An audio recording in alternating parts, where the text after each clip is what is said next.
News Hub, born to fight for right.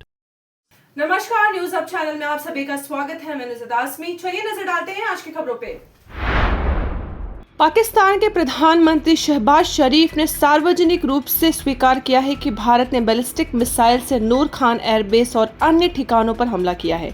उन्होंने बताया कि 9 से 10 मई की रात 2:30 बजे उन्हें आर्मी चीफ जनरल असीम मुनीर का कॉल आया था, जिसमें उन्होंने कहा कि भारत ने हमला कर दिया है। नूर खान एयरबेस जो इस्लामाबाद के पास है, पहले भी 1971 की जंग में टारगेट बन चुका है। इस बार फिर वही एयरबेस भारत के ऑपरेशन सिंदूर के तहत निशाना बना, जो पहलगाम आतंकी हमले के बाद जवाब में शुरू किया गया था। ऑपरेशन सिंदूर में भारत वायुसेना, थल सेना और नौसेना ने मिलकर कम से कम 11 लोकेशन पर स्ट्राइक की, जिनमें चकलाला, सरगोदा, जैकबाबाद, भौलौरी और स्कूर्द शामिल है। बीजेपी प्रवक्ता अमित मालविया ने कहा, रात 2:30 बजे प्रधानमंत्री को जगाया गया। यही है भारत की स्ट्राइक की सटीकता और साहस का स्तर। भारत ने 100 साल बाद अपने सिंधु नहर नेटवर्क को अपग्रेड करने का फैसला लिया है। इसकी शुरुआत कठुआ, न्यू प्रताप और रणबीर नहरों से होगा। साथ ही कुछ नए नहरों को भी मंजूरी दी जाएगी ताकि सिंचाई क्षेत्र को बढ़ाया जा सके।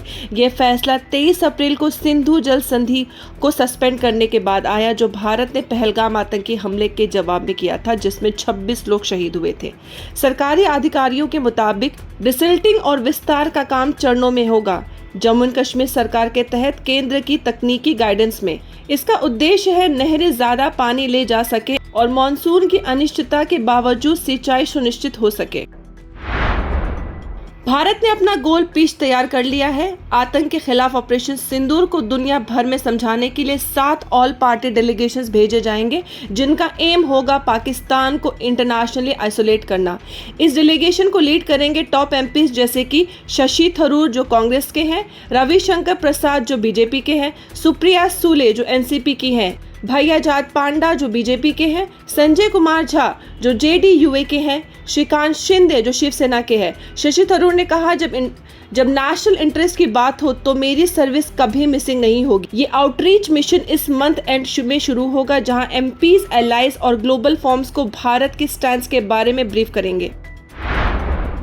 ऑपरेशन सिंदूर के बाद ने पाकिस्तान को सपोर्ट देने पर भारत में टर्की के खिलाफ गुस्सा बढ़ता जा रहा है। इस बीच भारत गवर्नमेंट ने Turkey based Celebi airport service की सिक्योरिटी क्लियरेंस कैंसिल कर दी है। नेशनल सिक्योरिटी के नाम पर सेलेबी ने अब दिल्ली हाई कोर्ट में केस फाइल किया है, कहकर कि कोई क्लियर रीजन नहीं दिया गया। इस डिसीजन से 3791 जॉब्स पर असर पड़ेगा। इन्वेस्टर कॉन्फिडेंस हर्ट होगा।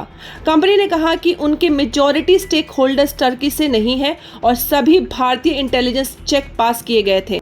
वहीं दिल्ली एयरपोर्ट ने सेलेबी से ऑफिशियली कॉन्ट्रैक्ट तोड़ दिया है और शिवसेना ने मुंबई में प्रोटेस्ट भी किया, डिमांड करते हुए कि उनका एयरपोर्ट सेलेबी से टाइज ब्रेक करे।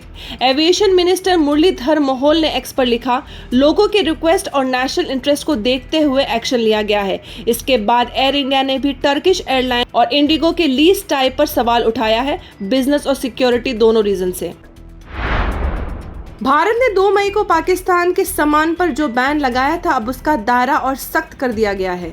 DRI ने कंफर्म किया है कि अब तीसरी देश जैसे UAE के जरिए आने वाले पाकिस्तानी ओरिजिन प्रोडक्ट्स भी पूरी तरह से ब्लॉक किए जाएंगे। 24 अप्रैल को अटारी ICP बंद किया गया था। 2 मई को आधिकारिक तौर पर पाकिस्तान के इंपोर्ट और ट्रांजिट पर बैन लगा था। ये कार्रवाई पहलगाम आतंकी हमले के बाद की गई थी। अब कस्टम ने मॉनिटरिंग और सख्त कर दी है। जो कंटेनर पहले से ट्रांजिट में थे, उन पर भी अब बैन लागू हो गया है। आज सुबह मुंबई पुलिस को एक बॉम्ब थ्रेट ईमेल मिला, जिसमें ताज होटल और छत्रपति शिवाजी महाराज इंटरनेशनल एयरपोर्ट को ब्लास्ट टारगेट बताया गया। ईमेल में लिखा गया था कि ये धमकी अफजल गुरु और साई बाबू शंकर के अनजस्ट एग्जीक्यूशन के बदले में ली जा रही है। पुलिस ने तुरंत एयरपोर्ट और होटल पर सर्च ऑपरेशन शुरू किया है, लेकिन अब तक कुछ सस्पिशियस नहीं मिला। सिक्योरिटी मुंबई की की लोकेशन पर टाइट कर दी गई है। इससे पहले भी मई 13 को महाराष्ट्र मंत्रालय को एक एनॉर्मस बम ब्लास्ट वार्निंग मिला था। 48 घंटे में ब्लास्ट होने की धमकी की, लेकिन स्पेसिफिक जगह नहीं बताई गई थी। वहां भी सर्च के बाद कुछ नहीं मिला। मुंबई ATS और मरीन ड्राइव पुलिस ने केस रजिस्टर करके पुलिस प्रोब शुरू कर दिया है। NIA ने पिछले शुक्रवार रात मुंबई एयरपोर्ट पर 2 डेंजरस ISIS ऑपरेटिव्स को अरेस्ट कर दिया है, जिनका नाम है अब्दुल्ला फैयाज शेख आका डायपरवाला और तलहा खान। दोनों जकार्ता इंडोनेशिया से वापस भारत आ रहे थे जब ब्यूरो ऑफ इमिग्रेशन ने उन्हें टर्मिनल 2 पर पकड़ लिया। ये दोनों 2023 के पुणे IED कॉन्स्पिरेंसी केस में वांटेड थे, जहां स्लीपर सेल ने बॉम्ब बनाने की वर्कशॉप ऑर्गेनाइज की थी और एक IED के टेस्ट ब्लास्ट में भी कंडक्ट किया गया था।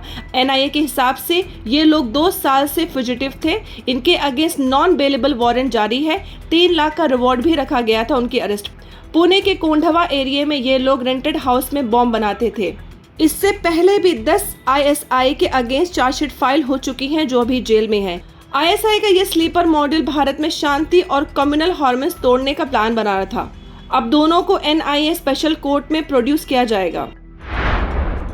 छत्रपति शिवाजी महाराज अंतर्राष्ट्रीय हवाई अड्डे ने इंडो थाई एयरपोर्ट सर्विस को 3 महीने के लिए इंटीरियम ग्राउंड हैंडलिंग नियुक्त किया है।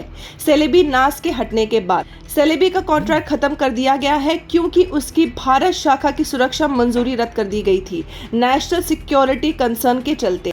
इंडो थाई जो पहले से ही 9 भारतीय एयरपोर्ट्स पर काम कर रहा है, अब मुंबई एयरपोर्ट पर भी चेक इन, बैगेज हैंडलिंग और बोगिंग ऑपरेशन संभालेगा, वो भी बिना किसी रुकावट के।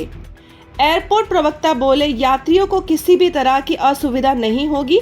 इंडो थाई की नियुक्ति MIAL और सभी एयरलाइंस की संयुक्त मीटिंग के बाद की गई है।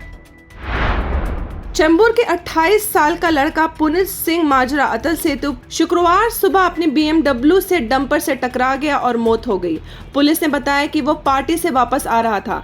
अब पुलिस ने उसके ब्लड सैंपल्स लिए हैं ताकि पता चल सके कि वो शराब के नशे में था या नहीं।